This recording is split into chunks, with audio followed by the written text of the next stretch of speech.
that it hits a late game status, and with the heavy engaged champions like Graga, Zac, and Galio that typically are the ones responsible for eliminating Caitlyn and putting her out of position, being so often banned, you just see her go uncontested in fights, and it just hurts to see.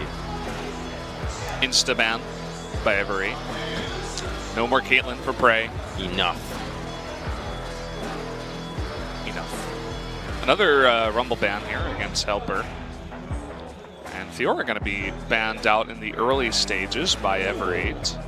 Interesting ban there, Fiora. Khan, obviously, he's been receiving quite a few of these ever since he showed the Fiora against SKT, and for a good reason. That was with his mechanical prowess. When you play a champion that is with such a high skill cap as Fiora, it becomes difficult to deal with if you don't have the right champion for it, and it's often troublesome to draft the tools to deal with it, because Tahm Kench is what I imagine would be the best champion to deal with Fiora, because not only do you have a solo laner, because your solo laners are going to get outskilled by Fiora no matter who they are in a 1v1 scenario, so you just need TK to be able to provide a global threat to make her back off from turrets and not have as crazy pressure. But Galio still remains, and you know you got to take it. It's been taken, it's done. I was wondering if Ever8 was going to third ban Cassiopeia in hopes of making it, okay, you can either give us Galio or Zac, but then we saw the Zac ban into the Cassiopeia, baiting Malrong into an Elise, and then I guess BDD just plays Galio? Well, BDD has played into Galio. I believe he played Lucian into it, but, well, it's a freebie here. You just go for it. It fits their playstyle perfectly, and now that the jungler has been selected, Kuz is not going to have any troubles taking Kha'Zix for this matchup. And now it seems like Ever8 is playing right into Longzhu's hands, and just comfort all around for them. Ashe, Galio already. Yeah. You know there's going to be either a Renekton or a Jarvan into the top side that's going to make it a nightmare. And I hope that in this next rotation, Longzhu secure either a Tahm Kench as their crazy important supporter, make sure that the top laner is removed to not give an opportunity to Ever8 to start banning those champions away. A lot of pressure here on Malrong with the first pick, Elise, giving over those two comfort picks, those two very strong picks for Longzhu. I mean, you better have the best Elise performance that I've ever seen here in LCK, because they need that. And, well, you were talking about the Tahm Kench. Yeah, so a good deny there. It will help against the arrow, but I think that Longzhu would care more about the top side here. While you can expect Ever to ban out support pool in the next rotation from them, oh, they're just going to go with full-on solo lanes, it seems. So not trying to give anything away, just ensure that you have the strong core of your team from the get-go and play a little bit more adaptive in the second half. So I like this style from them.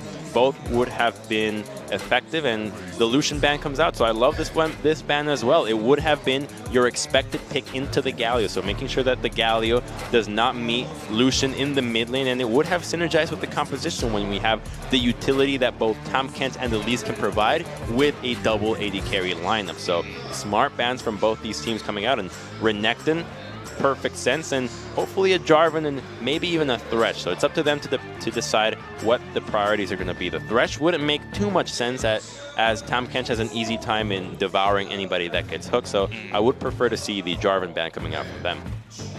Yeah, I do like the idea. What will be the second ban here for Longzhu? It's what we're waiting on.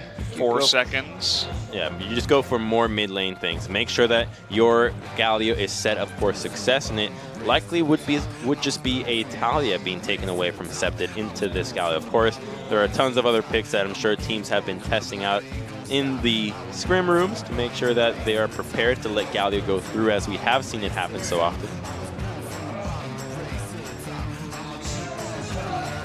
Waiting on this one. It will be the Kled instead of the Jarvan, but still more focus up in the top lane with that pick.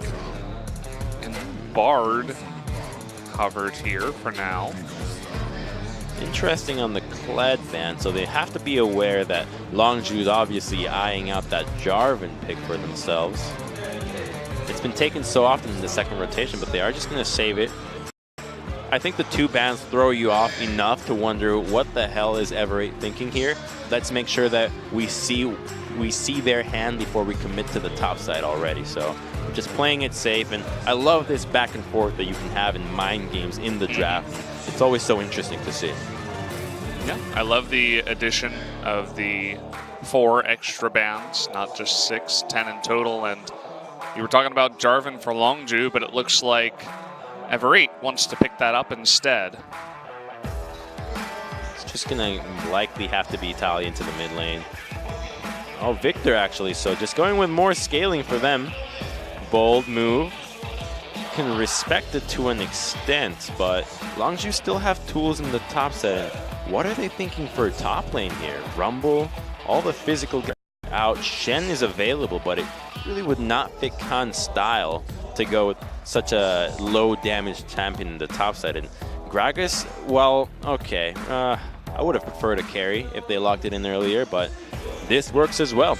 Pushing power into the top side, and it's not the greatest matchup into Jarvan early on, but I'm sure they take comfort in their individual mechanical skill to get out of lanes that otherwise would be difficult or near impossible for other players. Yeah, just thinking about the feel of Gragas into this team of Ever8, I like it against the Tahm Kench. If he can land a cask and just isolate one person away from the Tahm Kench and not allow him to get eaten up, that's a pretty good idea. Also, lots of squishy targets. You got 3 of them on the side of Ever8, unless, Elise goes super tanky. So if you've got 3 good targets that you like to engage on, adding that extra engage there with the Gragas is nice. And the cool thing is that while Galleon itself is almost enough magic damage to be a standalone AP, when you add Gragas, now you have a lot of magic damage that isn't up front like a burst champion like Victor, but most importantly, it synergizes so well with Cuz. Game 1, we saw these 2 guys just have incredible synergy, killing people left and right in ways that nobody can really pull off to that beautiful extent. But now when you have Gragas and Kha'Zix,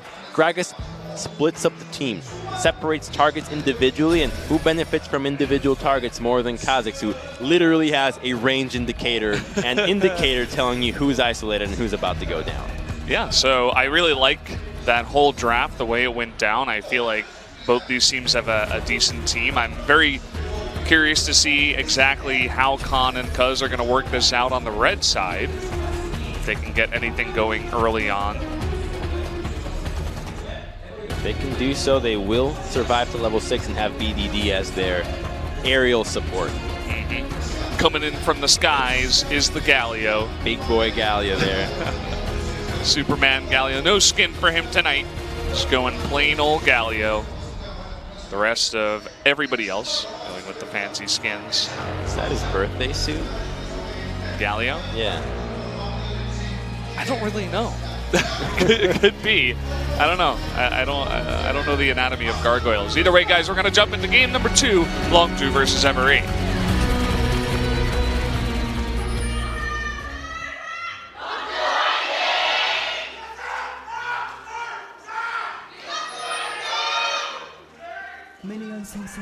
Shout out to that dude. Shout out to Prey too, and shout out to this duel with the Flash. Will be eaten up, but he is forced to flash away. Gets the ignite from Gorilla, but definitely we've seen what could happen when you blow Flash on your ADC early on. Luckily, he does have Tahm Kench on his side, who started Devour, so the danger in the bottom lane is going to be minimized. However, with a flash play on an overextended target, that's not going to make a big difference. So, already a good lead here for Longzhu. About a minute in. And Ever will be starting on the blue side for their jungler, which means that Elise does get to assist the dual lane when she finishes her route. And we still have yet to see what Cuz's route is going to be. He could obviously opt to just take a couple of camps and then recall in the red side, which I'm inclined to think that's what he's going to do, considering the early ward on the blue side from Longzhu there, making sure that maybe Elise doesn't go for a cheeky steal. Kha'Zix typically a jungler that has a bit of difficulty clearing out many camps early on and remaining healthy enough to jungle. And from the way he's pulling this camp, I'm led to believe that he will be going for Krugs after Raptors and going straight to a base. Yeah, looks like it. Gets Ecepted here, trying to trade as much as possible on the Galio, but quite tanky. Not sure if Victor really has the same kind of pushing potential against this Galio, or pressure potential, maybe you want to call it, as the Cassiopeia did. No, not early on. And Cuz will simply just go straight to the red buff. So the ward would have expired earlier, and it only would have accounted for a red buff start, blue steal off Elise, which would have been super bold by her. Instead, he will just continue to jungle on this side of the map. Still healthy, red buff regen, and maybe we'll see a fight over this Scuttle Crab, but Longzhu has advantage in the bottom side, so Elise would have to be very careful for a collapse. Already Helper doing a nice job up here against this Gragas, as you were talking about. Gets pushed in early.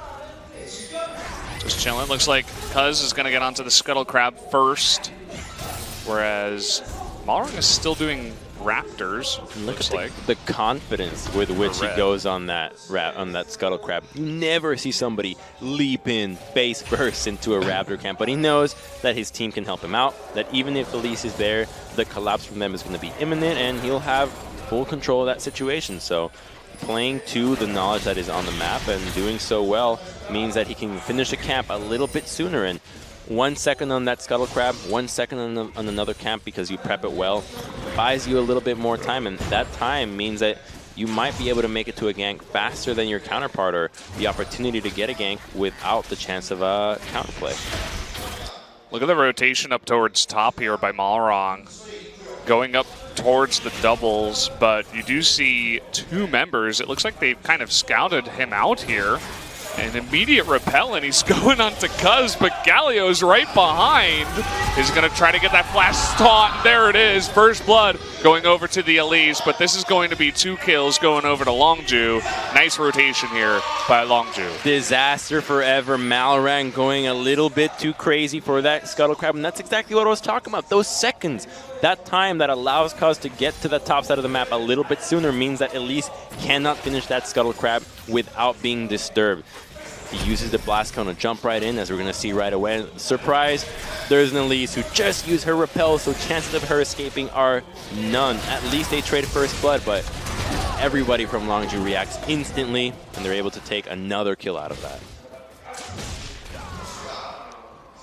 Does go over to BDD. 1 kill to BDD, 1 to Khan. And double buffs to Khan, too. Definitely make that top lane a lot easier. Man, you gotta feed double buffs to my laner. Question mark pings going out. Especially for Gragas. Triple seal, or triple ring into Dark Seal with double buffs. While the buffs won't last too long, the early stages of the laning phase means that the regen is gonna be out of this world when he can just spam abilities with no shame and make the most out of that passive. Junglers meeting in the jungle, almost. He's coming around the backside, looking for help here from BDD. Malrang does have his flash. Septed will get there in time, and Malrang very calmly doesn't use his flash, just gets out of there. I love the moves there from Longzhu, going for the 2-man invade, trying to surprise the Elise. Intelligently, she is jungling at the edge and making sure that she's not just stuck in the Raptor pit to get collapsed on, so she has an escape route that allows her to not die or have to burn the flash. There's heroic entrance and teleport on this play, but a ward did get placed down that just got pinged. Yeah, they do that back ping. They know what's going on here. Duel and Ella playing extremely passively. Malrang making his way up the lane into the brush, unscouted just yet. Here's Galio. Do still have an opportunity to force this in. The ignite onto Duel. Gorilla tanking that turret for now. The teleport coming on in. Cuz going for the kill, but immediately gobbled up by the Tahm Kench. And it looks like only Malrang is going to go down in the fight, but a big opportunity for Longzhu to get that kill, looking for the turret. And Ever sees it coming, but they still don't respond. They let it happen. They let Duel stay under the turret instead of trying to get out as quickly as possible. They had an opportunity as soon as the ward went down, but they did not want to give up that ward, and as such, they will end up giving up a kill and giving up first brick. Yeah, as you're saying, I mean, you don't want to just let it happen if you know it's coming. Like, you have to respect this Galio once he hits sick.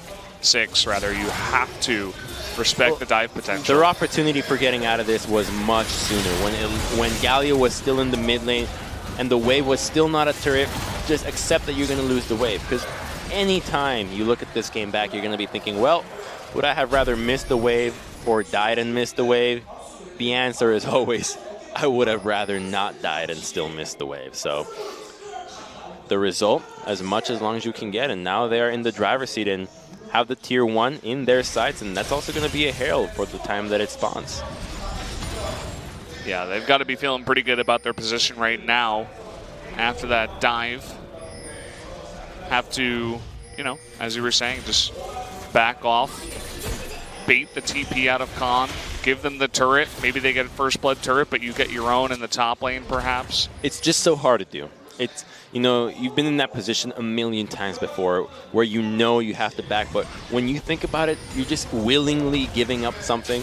And if you're not in that position to take anything in response, it's like admitting that you got out-rotated, that you got outplayed. And it just feels so bad to do, but it's the right move. You have to against Galio. Yeah, but it feels so bad. That's what that's the teams. It just feels bad. It feels so bad, but it feels so good. Yeah. When you don't die.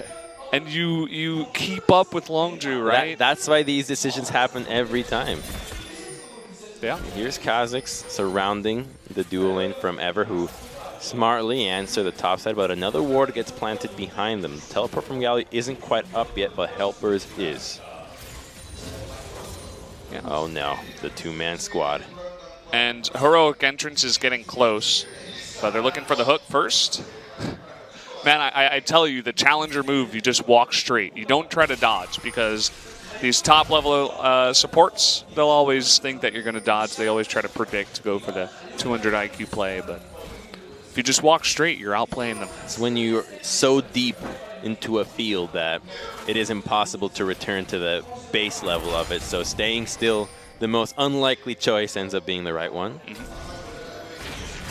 Malrang attempting to get some vision, but Cuz, level 6, jumping on him, going for the flash. It looks like his Q didn't get off from the flash of Malrang, who gets out of there. So trading flash for flash.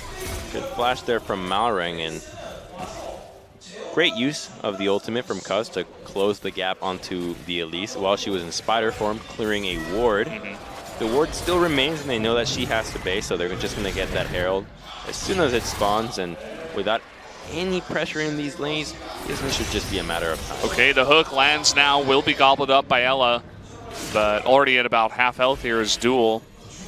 Makes things a little bit scary, and definitely makes it so it's harder to contest that Rift Herald if they knew it was happening. They have no chance of doing so, and Malrang continues to jungle in the opposite side of the map, just trying to get some camps, while Cuz following the dual lane 24/7. Even though he's a level down, the advantages remain in the bottom side from Longzhu, so he's just catering to that. He's playing a bit of a supportive Kha'Zix and trusting the base values later on, and now the reward is that Herald. Yeah, they get the Herald. Nice cocoon there from Malrang, but I think Ella is still going to go down here. Nice hook for the follow-up, and Gorilla, the bloodthirsty support, he strikes back. Just a toad out of water there. Not sure why he's going into the river that is controlled by a heavy amount of control wards from Longzhu earlier. Not right now, as they have actually cleared up the vision once he died and once everybody left from Longzhu's side. But before, the reason why Longzhu's doing Herald is because they have full control of these lanes. If anybody is to come in, they will likely die. And Ella decides to challenge that and ends up paying with his life. Yeah, it's perhaps just the feeling of desperation, like you want to be able to do something, but you know you can't, but you go for it anyway. Perhaps a similar negative feeling to what we were talking about before. Well, that just sounds like insanity. Just going in? Yeah. Dying? You know you're going to die. But if you can get that tongue lash steal, then, you know, you bring your team back. Licking's not everything. Yeah, that's true. There's a lot more to the game. Like using Devour, which is like your main ability as Tahm Kench. Nothing else. Your Devour, your Abyssal Voyage. Actually, pretty much every ability of Tahm Kench is quite important to use. A good use, a Tahm Kench that messes up his tough skin is a pretty embarrassing frog.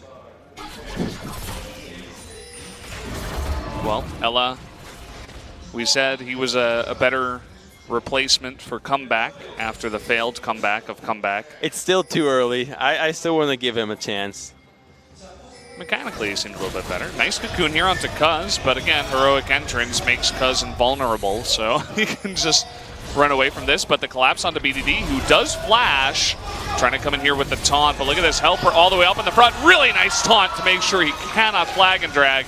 Meanwhile, Malrang all alone, and the rest of Ever8 on the run. And they set up another kill. Nice flash here from Duel to get out of the cask. And a double stun there by Victor. The flash body slam by Khan. They're looking for more damage here. Not sure if they can actually catch up. Big slow for that Chaos Storm, zoning out everybody for now. Well, the Chaos Storm started on the opposite side of the fight, so Septed using it in the same moment where he flashed out of the body slam from Khan with flash. So a little bit of a panic ultimate. But however, as soon as Helper went down, they didn't stand much of a chance in this battle, but it was so well played from Longzhu. It looked like they were the ones getting collapsed on after the use of the cocoon and heroic entrance onto the Kazakhs, and now they're in a position for this mid-tier 1, and it's going to go down. Yeah, they will get this mid-tier 1. Heroic field does come down. Doesn't look like there's any more pressure that can come out here, so just going to go for that. And the Abyssal Void's up in top, Cuz will escape.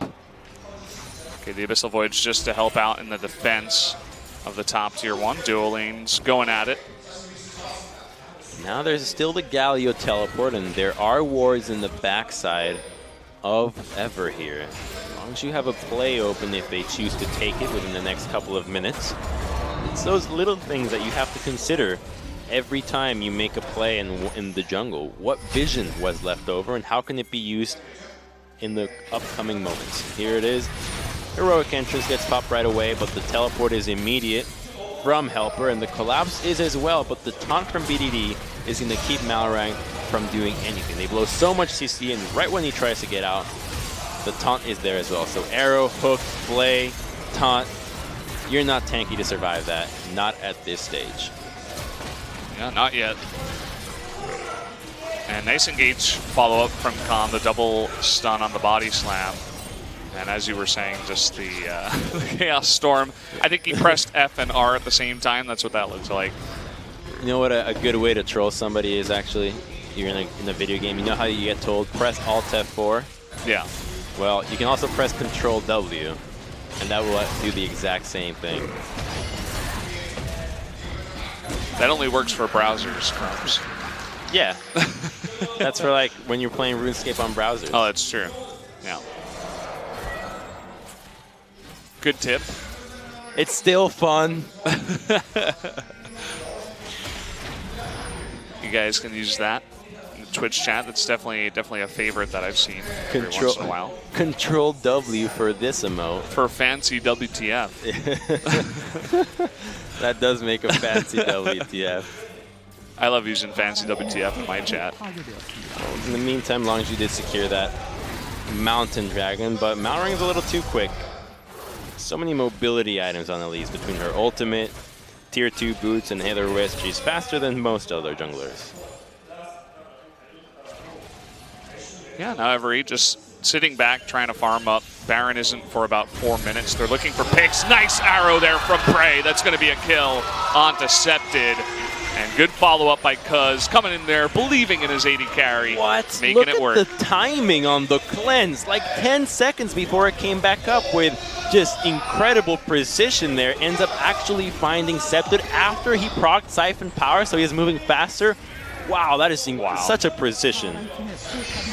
What a beast. They don't call him the Ashe player, the main Ashe player for nothing. This guy can hit arrows. The main guy. The main boss dude. That is basically what he is here on this Ashe. I think he was 6-2 before this game. Looking to make that even better.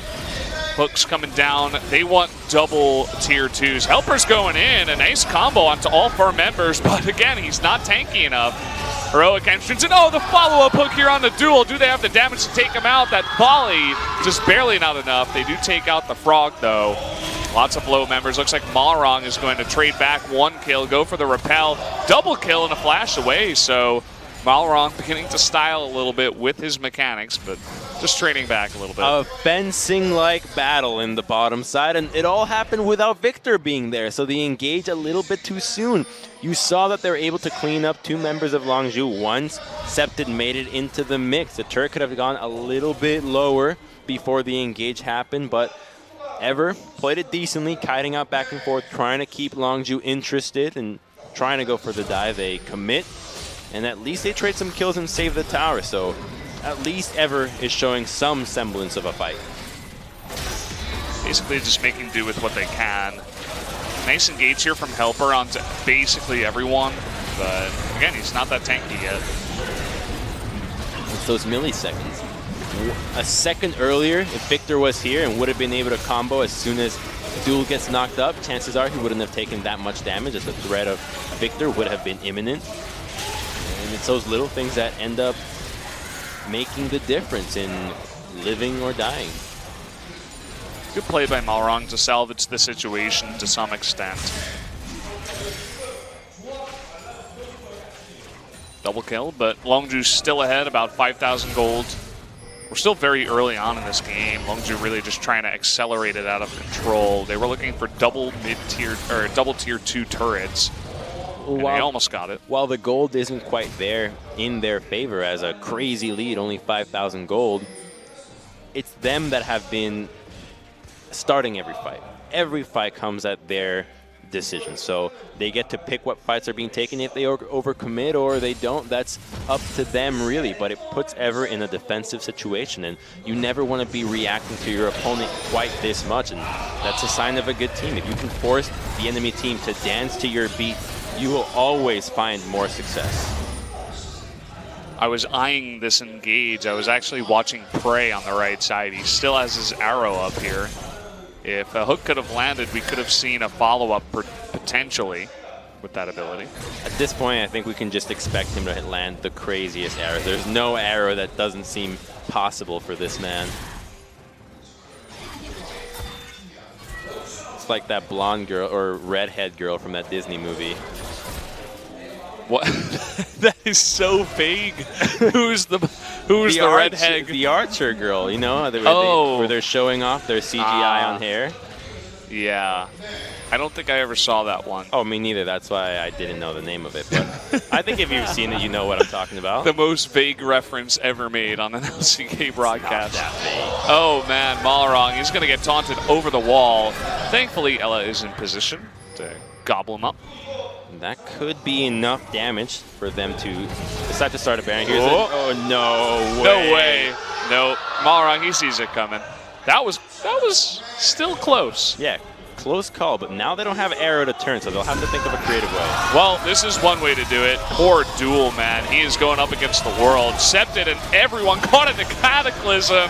Helper playing for Team Longzhu tonight. Gonna net them 3 kills, and that should be the easy Baron for Longzhu. And the fitting name to do just that. But yeah, the bait comes out right away. As soon as you chunk up the jungler, the biggest green light to start making a play around Baron. So Ever don't hesitate to face check and immediately pay. Would you like those in He's auto-attacking the Baron, taking a little drink of his drinky. Would you like that in a extended plan or all the payment right away? It's like, no, we'll give you all the deaths on Baron in one lump sum, please. We just like to exit. I just want to watch this again. Sick engage. Hook comes in onto Duel. And then this Cataclysm, man. This is in the back. Ella brings in Malrong into the Cataclysm. Septid's in there as well. You're part of the soup. He's helping, man. He's helping. He's had enough of these games. He wants out. He wants out, but he wants his teammates back in. Well, Longzhu looking to make this a quick night. We're accelerating these games out of control. Already have one under their belts. They get double dragon. The Baron's up here. Looking for more turrets.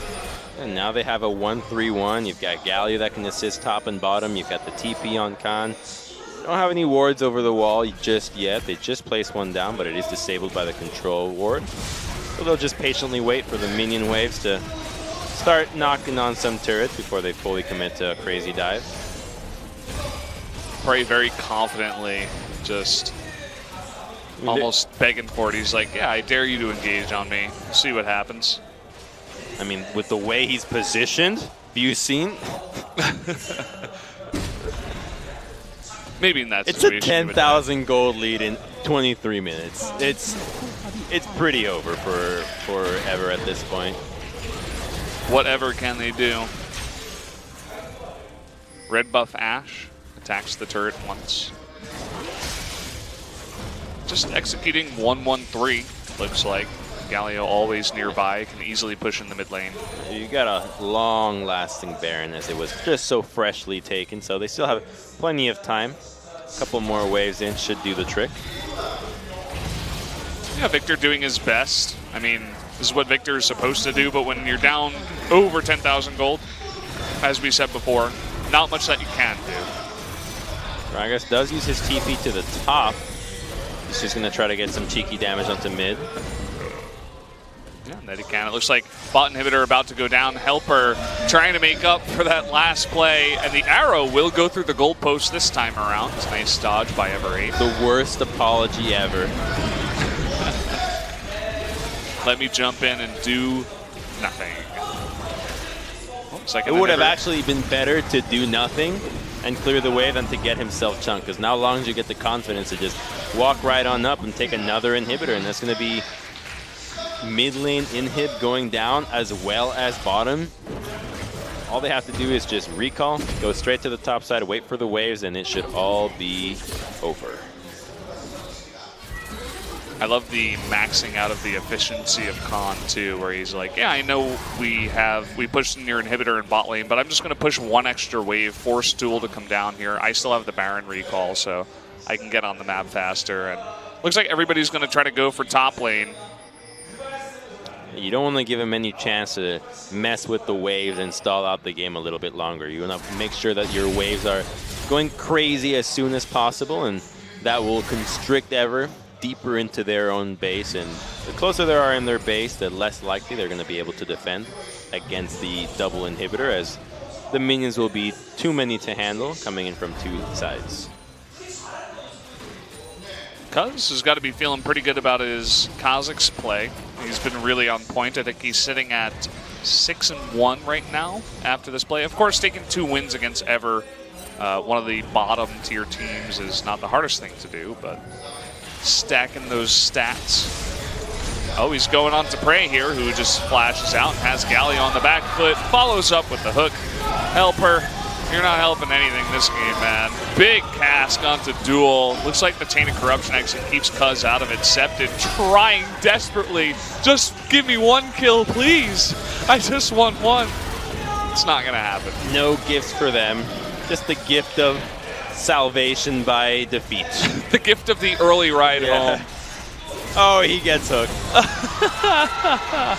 Okay, that's going to be the near ace as Malrong decides it's better for me to just wait in the pond. That's going to be the easy early 2-0 victory from Longzhu. Yeah, just obliteration there. Mega killed. What a match to have on Prey's 5th anniversary. Just totally stomping this team. And we said it before, Longzhu, I was very excited to see them come out here once again.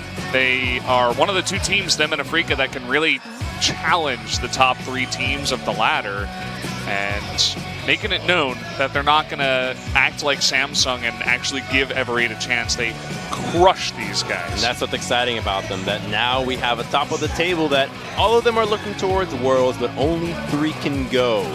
But 4 of them are fighting for it. Samsung looks to be the weaker of the teams in it, as they have dropped more games and have looked less consistent against the bottom teams. However, they still almost always find a way to show up, and even in their match against KT, where they have a horrible record against KT of all time, they still went to 3 games, which is at least something. Yeah. That they do. They gave it their best shot. And Longzhu beat BDD in the last game. He was 2-0-11. So I know there's a lot of talk out there about this guy's KDA. He just added an extra 13 points to the top part of that KDA. Chicks dig KDA, so you got to make sure you keep it nice and high. Yeah, and when you're the BDD, you know what that means. I'm not sure if you know what that means. I don't know if you need the KDA really to help out with that, but this is just replay after replay they stomped them. Yeah, of Ever8 trying their hardest not to get crushed. When it looked like they had the number, finally we get a TP play. No chance. Collapsing the teleport immediately. And then they turn it into even more advantages with all the summoners they get. It's an arrow. Look at that. From the trees are against Septa. The tree. It's like a little elf. Yeah, from the tree line. Man, Prey. Sick Ash game on his 5th anniversary. Shout out to him. And again, another good engage, but as you said, Victor, just a couple seconds late. He could have tried to make something happen, maybe burst down Prey, but not happening. You could have also given up the turret on the chance of a better fight. Just a matter of what you value at this stage in the game. Kills and shutdown gold would be more valuable than keeping that turret alive, considering that they are so far behind. So it's those tiny little things that when you're behind matter, and you need to remain composed, and Ever8 did not do that. Prey with the most damage. Nicely done. 3 kills away from a perfect game was Longzhu in that one. And we will be hearing from the MVPs very shortly here, guys. So stick with us if you want to get the interviews. Lull 900 damage from Tom Kench. He couldn't even break 1K, man. No. Not even 1K. Oh, that's not a magical frog. That's a toad you find. Like, what are you doing here, Toad? And then you remember you're in Florida. Golf him off your porch. Poor frog. Well, guys, we're going to be jumping into that interview right now. First with Cuz, who is the first MVP. So this is your translator, and here we have Cuz for the interview.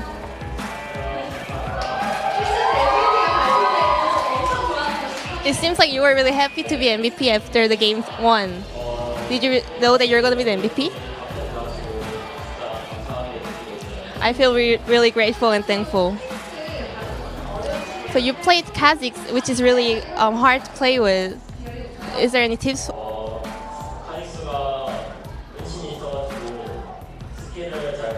So you can dodge a lot of skill after being invisible, so I think it's a really good champion. So what kind of shackles were in the gaming booth when you caught Orianna? Oh, I knew that she didn't have ults, so I could easily catch her. And head coach said that you're like the MVP of the team, so you should be more confident. So are you feeling better after being the MVP for today? For all the coaching staff and all the fans giving me support, I'm really thankful of them, and I'm getting more confidence.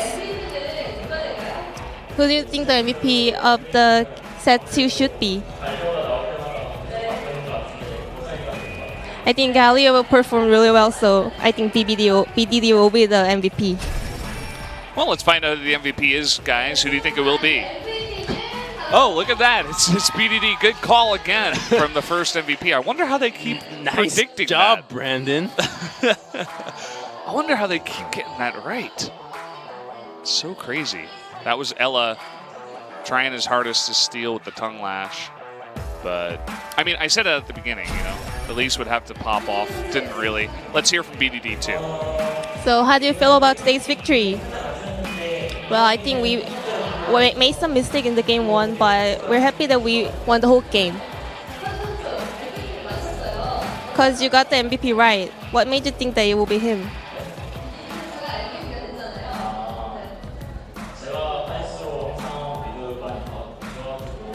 I've been doing really well with my jungle, like carrying mid. That's how we got it. I actually think I played mid lane by myself. But as he says so, maybe it's right. Your roaming helped a lot in the early games. Was that a team shot call or your own decision?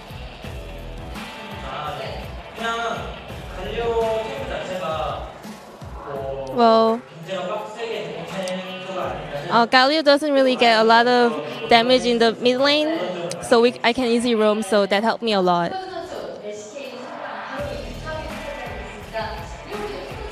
So you're in the high ranks right now. Are you ready to win other matches? We're aiming to get to the Worlds, so we'll try really hard to get to the Worlds. And for PDD, it's Prey's 5th anniversary. So any wishes for him? Dear Prey, you're getting handsome and handsome. I hope you keep on doing good work. And Prey, thank you for making our team really bright. And I think you're really handsome. And a lot of fans sent us a lot of gifts and snacks for his anniversary, so I really want to thank them and also their love and support. Thank you. And here we're gonna have a special interview with Prey.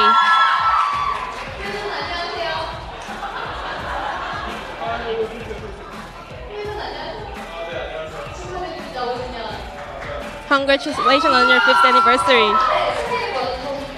Isn't it more like meaningful to take the victory like day like this? I can't believe it's already the 5th year of my career. But I feel really happy. Well, you have been showing like consistent performance, but you have missed out some of the MVP points. What do you think about it? I think about me, like missing the MVP, it means the top laners or the mid laners are playing better, so it's a good news.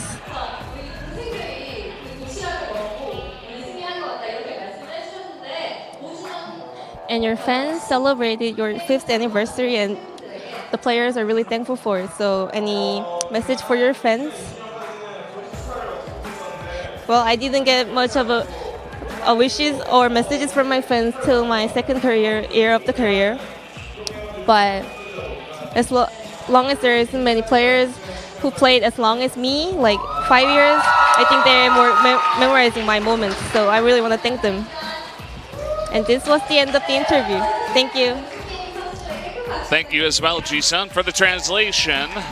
And that was cool. We got to hear from 3 members of Longzhu Prey coming in at the end.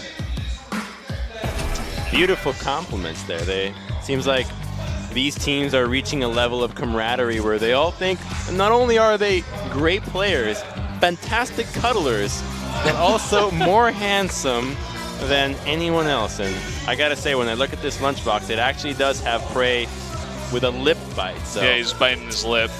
Whew. He's like, today I am the main character. That's what it says there in the Korean. Longzhu, they go up to 5-2. I mean, they're competing right with KT Rolster, Samsung. Of course, those 2 teams a win behind, but they're right behind them, 1 step. And they're making a case for being a main character in the LCK so far. They've already said it. You heard it here.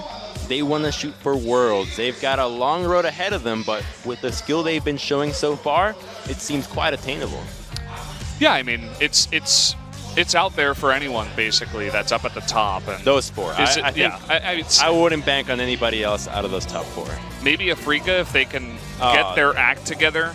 It's still early on, and you know we're about only halfway through, well, about 2/3 of the way through the first half of this split. So, I mean, it's still possible. I wouldn't say it's likely, but again, I said it before. I think either Longzhu or Afrika, if they could just get their game 1 I don't even want to put Afrika in the same sentence as Longzhu. Yeah. Longzhu is on another level now. Afrika's disappointment has broken my heart so many times. I need to be loved and respected by a team like the one that Don't get too hyped up after they 2-0 Ever8, okay? Like, let's see them against a bit of a better team because, I mean, they still have KT and Samsung coming up next Those are going to be two huge matchups that Longzhu has in the future. I'm really looking forward to those ones. Should be in the next couple of weeks that they do play those. I think that's really going to tell us where they're at. Just like we had in spring towards the end of round 1 and beginning of round 2, the two telecom wars, so we really got to see where those two teams at. I think that's really going to be a big tell for Longzhu where they are at compared to those other top-tier teams. Well, just in play, you see it in the level that they're displaying, the strategies that they're employing, and while it does go against the bottom teams, they dismantle them in swift fashion and reminiscent of the top teams. When you're at the top, you should be able to beat the bad teams. Sure, give up a couple of kills here and there, but if you can do it quickly and effectively, then that means that you're a great team. In 26 minutes for that last victory, only 3 deaths. Average game time is 35. Yeah, they made it quick, and that was a pretty quick night for us guys. It's about 9:50, and we'll leave you with that. Definitely check in with the OJN guys tomorrow for more LCK, but until next Sunday, we won't see you. Thank you once again for watching. Good night.